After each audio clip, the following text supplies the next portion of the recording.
Hello, Wine and Dine listeners. This month, we are going to be featuring a winery called Hanson Vineyards.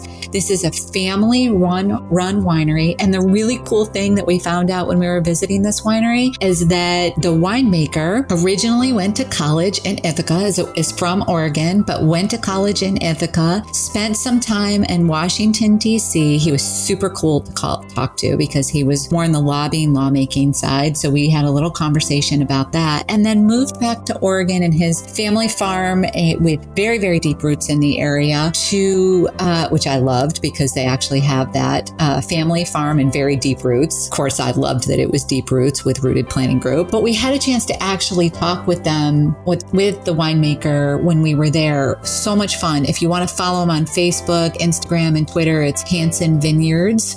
So you can follow them there. But one thing that I discovered when I was there was that his great-grandfather's winemaker's great-grandfather was originally from Norway and moved to Oregon in 1896, purchased the farm that was across the road from the winery. They then took the property into a winery in 1930. So that's when it says very deep roots. That's what they mean. Well, let me tell you, we love their wine. Of course, they had a good Pinot Noir. That's what Oregon is known for. But today, what I'm going to talk about is their Gamay. The Gamay Noir is one of the different grapes that exists, and we loved it. It was unique. It was dry. It was mouthful, flavorful, really savored the wine. So if you enjoy something different, go try the Gamay Red that they have. It's $26 per bottle. Good price point. Of course, if you're going to have it shipped, there's additional costs associated with it. But we really enjoyed their Gamay. They do have a club that you can join if you're interested. Not trying to sell this company, of course, but I do really think that if you're looking for something different, there's no cost to join, which I absolutely love. If you get out to Oregon, there's complimentary wine tasting for you and your guests. You get 15% off the first 12 bottles each year. And then if you go beyond that, you get 25% off. You also have access to new and limited wines. And they do have some invitations that you can get invited to. One is out in July. Maybe it changes different each year. And then they do invite you to vertical tastings. Now, of course, we won't be able to be there, but we did talk to Jason, the winemaker, and ask if there's any way we could virtually do that. So we're trying to figure out how to do that. If we learn more, we'll certainly let you all know. One thing that I loved that Jason said to us is whether you're a wine connoisseur or a novice, I should say, he's very open to questions. And he really, truly embodied that. So, he said no questions are a dumb question. And we can usually get pretty deep in the weeds if you want, which is what we loved about our conversation. So we'd love for you to hop out onto their website, explore them. We're going to post a link in the Facebook page. And if you do happen to buy anything from them and he wants to know how you found out about us, just drop our name, Amy and Brent Irvine, or Wine and Dime Podcast. Thanks, everyone. We hope you enjoy the rest of the show.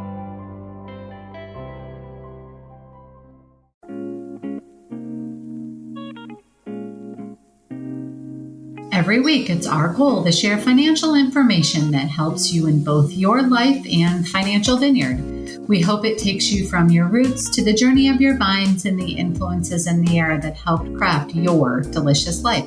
Like wine, life and finances have different palates that should be celebrated and not judged. Welcome to this edition of Wine and Dime with Amy Irvine and Rebecca, aka Becky Eason. Welcome back, Becky. Hey, it's good to be back.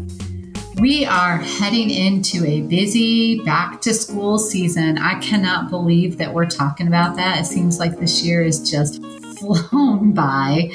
And by the time this podcast is being released, some of the kids are probably already back at school, back to college. All that kind of stuff is going on. And it seems like we were just starting to talk about them getting out of school and heading into summer break. So it's been a quick summer, I think.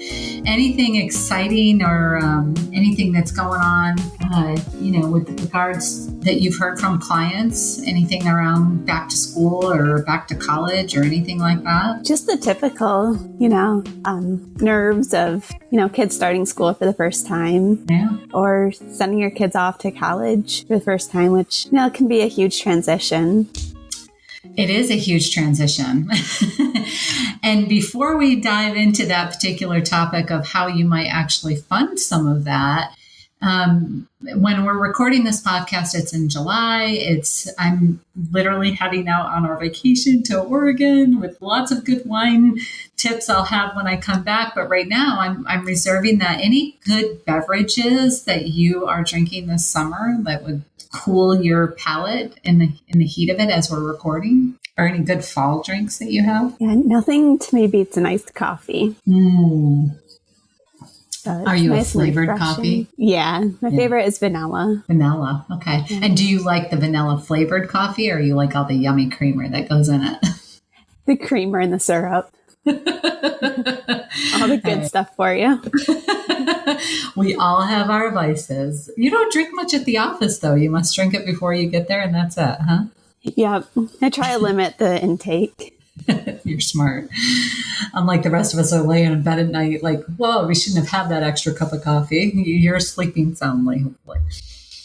Well, I know one of the things that we wanted to talk about today, particularly around grandparents helping with college costs through 529 and other savings plans. That seems to be a topic that comes up a lot, even for our clients that are, still working and their children are going off to school. We're hearing more and more that grandparents want to help fund education, either through 529 or other savings options. So I thought it would be good for us to talk a little bit about that. And it might not even be just college. It could be daycare. It could be pre-K. It could be private school or anything like that. But not all states have the same rules around, how you can use 529s for those K through 12 expenses. There's different states have different rules, but you can use those 529s in some states for those kinds of costs. So I thought it'd be good for us to dig in just a little bit. Maybe give some ideas to the listeners on, especially if they are grandparents, on ways that they can help out with such a large cost that a lot of our clients incur. It's one of the largest investments that is made in next to most people's homes. So if you think about the cost of education over the course of a child's elementary and primary school education and then add on college, you're talking a couple $100,000 most of the time. So any thoughts that you have around that particular topic that you wanted to share? Yeah, I think it's, awesome when grandparents are able to help fund a college expense.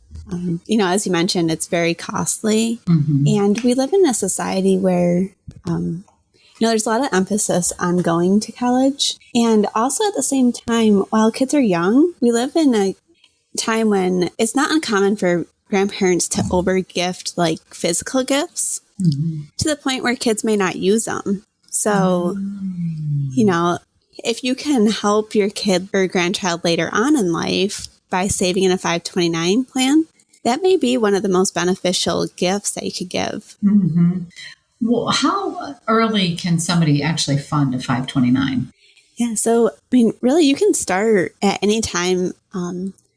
You could start right at birth if you wanted to. Mm-hmm. And you could put it in your name or, if you're grandchild's parent, so most likely your child or in-law, if they had a 529 plan open, you could contribute to theirs.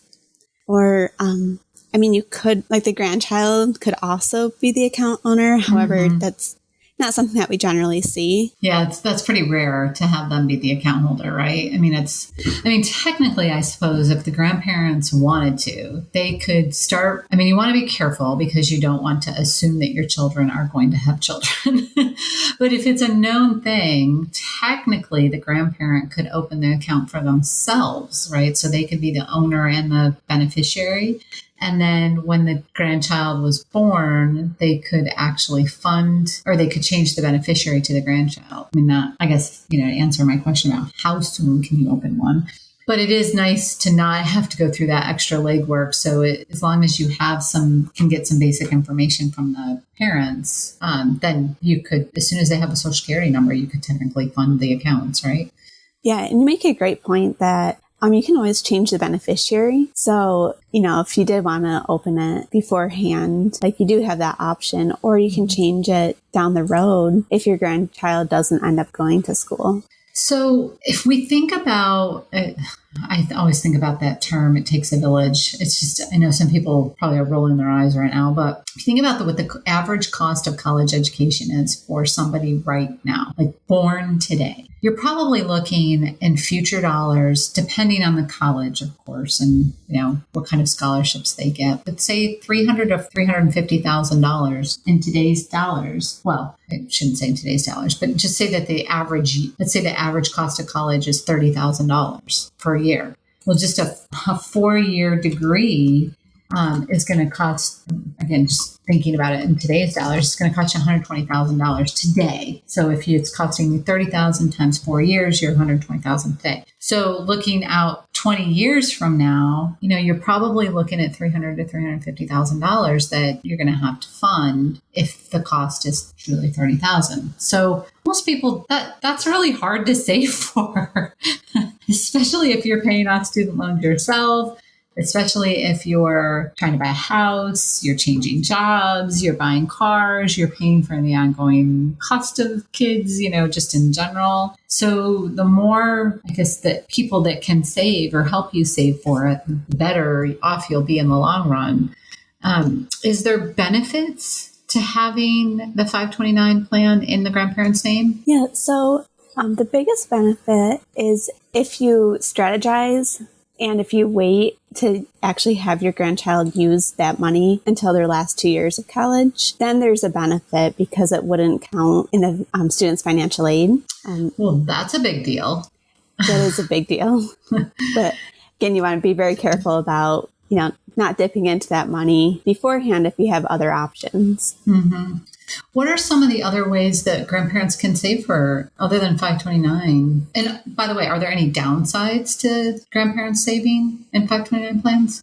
No, one of the downsides is that if that grandchild doesn't go to college, yes, you can change beneficiaries or you can take the money out and you would incur a 10% penalty on the earnings. Mm-hmm. But, maybe that grandchild may feel like they're not going to actually get that gift or that money. Mm-hmm. So, that's a potential downside. Yeah. And I think one thing you could always do in that situation is change the owner, so you could change the owner to the grandchild. They could turn around if they didn't want to use it for qualified educational expenses, they could turn around and cash it out for non-qualified. They would at least be the ones paying the tax on it. They'd get it, but they would be the one paying the tax on it. And maybe they just hang on to the account for a while. Maybe they'll go to college later, or maybe they'll utilize it for trade school.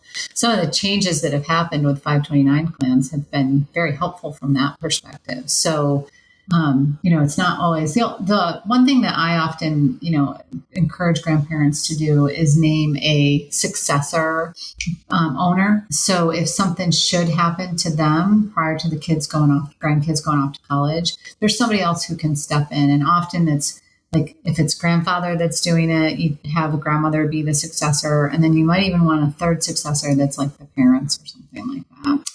Are there other ways that grandparents might be able to help or save for the cost of education? Yeah, so, 529 plans are one of the most common for education, but you could also open savings accounts, mm-hmm. or you could purchase saving bonds. Like right now, there's a lot of talk about the inflation savings bonds because mm-hmm. of how high inflation is right now. Mm-hmm. That's one option. There's some tricks to that, right? I mean, there's some tricks to keeping that money tax-free for education purposes for savings bonds. So you'll want to dig into that a little bit to know how to do that properly, to make sure that, because everybody thinks, savings bonds, if you use them for education, they're tax-free, but they're only tax-free under certain circumstances. So you'll want to dig into that before you make that commitment. We also talk to people sometimes about brokerage accounts, right? Just traditional brokerage accounts. Yeah. Yep. Those are another great option. You can even do a custodial brokerage account. Mm-hmm. And that's a great way of allowing your grandchild to be interactive with the investments and not only save for their education, but in the meantime, teach them, the impact of compounding interest and, making recurring contributions. And patience with the markets when they correct. Yeah, absolutely. Showing them those cycles of up and down cycles when they're younger, so that as they get older, they understand that's what the markets often do. And if they are willing to be patient and wait it out, historically, markets have come back. Are there downsides to the custodial accounts? Downside is that, it's in both of your names. So, they may not have complete control over the account, but at the same time, that can be a great thing. Mm-hmm. I think, too, is that if depending on how the brokerage account is open, it could be viewed as the child's asset instead of the grandparents' assets, potentially, and they would count more in financial aid. Then, like if it's grandparents' asset, it doesn't count at all. If it's a child's asset, then it does count as an asset that needs to be utilized. But it could also be used before then, right? It could also be used for college applications. It could be, as long as it's used for the benefit of the child as a custodial account. And if it's not used at all, it gets passed to them without, it becomes their account eventually, usually at age 21. What are some of the other things that grandparents can do to help pay for education expenses? Anything off the top of your head? Another option is a custodial Roth IRA. Oh, yeah. So we're big fans of Roth IRAs. And, if you have a grandchild who's working, a great way to save for them is to contribute to that Roth IRA. And, even if you create some kind of incentive, like you match what they earn. Mm-hmm. So say your grandchild earns $1,000 over the course of the year, and they contribute $500, then you could contribute $500 because you aren't exceeding the amount that they've contributed or that they've earned.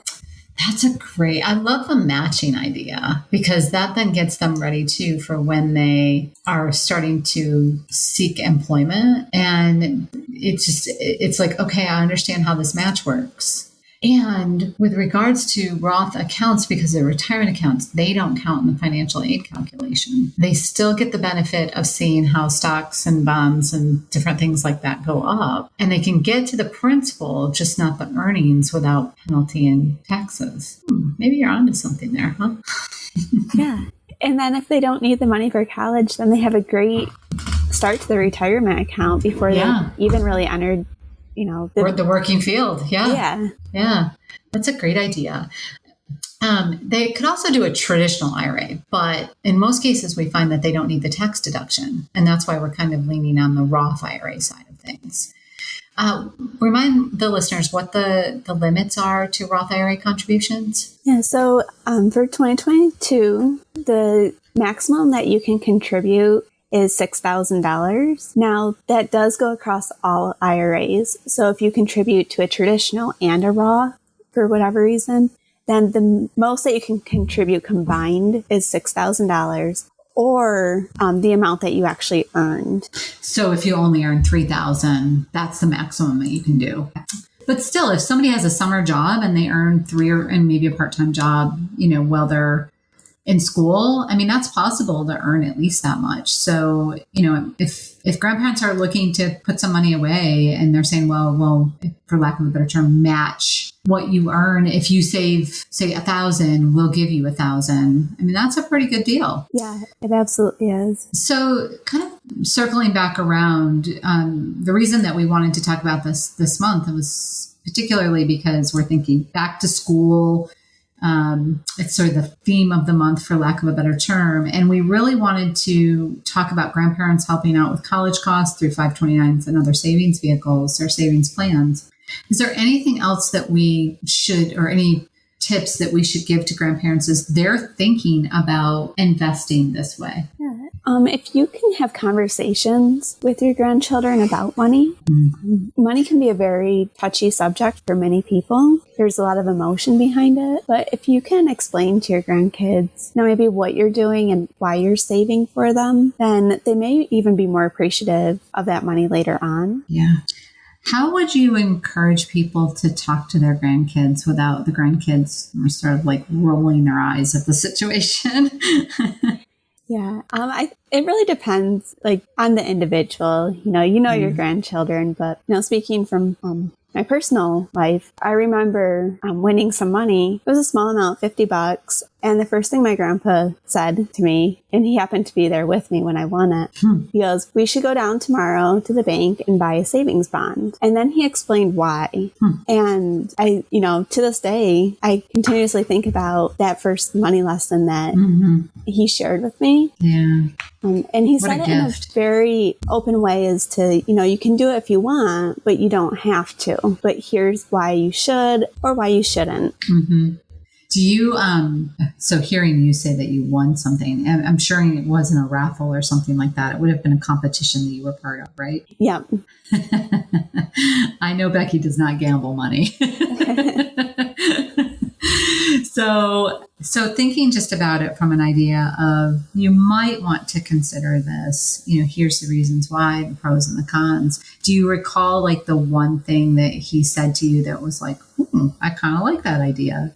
Yeah, so he explained that, if I went down and purchased a $50 savings bond, that eventually, or if I put $50 into one, eventually it'd be $100. Ooh. And so he was explaining, like, really the compounding interest or doubling. And he did talk about how long it would take. But, at the time I wasn't used to having cash. So I was like, well, what's the difference if I don't have it? So he kind of talked about the fact that basically savings bonds kind of double in face value, right? So if you spend $25, you get $50 ultimately. It does take some time to grow, and depending on when you won that and when interest rates are, that really makes a difference too. And like right now, savings bonds have a really decent interest rate associated with them. So it's a great time to be thinking about stuff like that. Any other final tips that you would suggest to people if they're, thinking about even what about parents talking to grandparents about gifting in that manner? Is there a good way to bring that up to the grandparents, do you think? Yeah, I think being honest and expressing, like, if your kids want something for a holiday or like a good report card or something, being honest with the grandparents about why a gift, may not be as beneficial as the 529. Like, maybe they already have a lot of things. Yeah. And I don't know, I've been a big one. So I'm such a boring gift giver when it comes to stuff like that. But for a lot of people, when they have their like baby showers or when their children are born, I will often send them if I know they already have a 529, I'll just send them or most of the time they don't. I'll send them an application for a 529 plan with a check to get the account open. Because I know that, sometimes just opening the account is the biggest step. And, for me, because I don't understand a lot of the stuff that's out there anymore, and I don't really know how it's used or where it's beneficial, I just have always been one to kind of do that as a gift for people when they've either had a new child or having their first child. And I know that there's ways that you can actually add to that in the future if you want grandparents to do that sort of thing. When they're real little, they don't know if they're getting a gift or not. I mean, real little. The first couple of years, they don't know that. And I think that's when the money is most impactful, because it does have the power to grow. So maybe having a conversation if you're going to be a new parent, having a conversation with your parents about how thankful you are for anything that they want to do for you, but your kid will be really thankful for it in 18 years if you've contributed for 3 or 4 years before they're old enough to know. And one of the best ways to do that is just through a monthly contribution, in my opinion. $25 a month to a 529 plan doesn't sound like a whole lot, but it's amazing how much it can grow to be. I've been doing that for my nieces and nephews for years. And when I look at their account balances right now, it's not going to pay for their entire education, but it's probably going to pay for at least one semester, which, hey, that's something, right? Yeah, that's awesome. That's what a gift. I mean, I did just when they were little, and I'm like, I don't know what to get a 2-year-old. So like, I don't know what to get a baby, other than they have lots of like clothes and diapers and stuff like that. What do they actually need besides the big stuff? So that was kind of my way of doing it. And I think a lot of grandparents probably think the same way. Well, Becky, thank you so much for sharing your ideas and thoughts with the listeners on, this particular topic. We hope that everybody listening today found this helpful. We hope the tips that we shared with you are helpful. As always, if you have any questions that you'd like answered, please feel free to send us an email, info@rootedpg.com, and we'll be sure to put those questions to the test in future podcasts or asking for a friend blog. Also, if you have just a moment and can hop on over to iTunes and rate the show, the more people that rate the show, the further up the realm that we get, and people can find us, and we can, make sure that we're getting this information out there to as many people as possible. Thanks, everyone, and we hope that your back-to-school experience is as fun as your kids' back-to-school experience, or more fun, maybe. Hope you all have a wonderful fall season. And that will about do it for today's episode of Wine and Dime. You can contact Amy through the website, www.rootedpg.com, or amy@rootedpg.com. You can also follow us on Facebook and Instagram @rootedpg for the latest news. And if you have any questions, comments, or topics you would like to hear about, feel free to let us know. And don't forget to rate and subscribe the show wherever you get your podcasts. And again, thank you for listening, and be sure to tune in next time.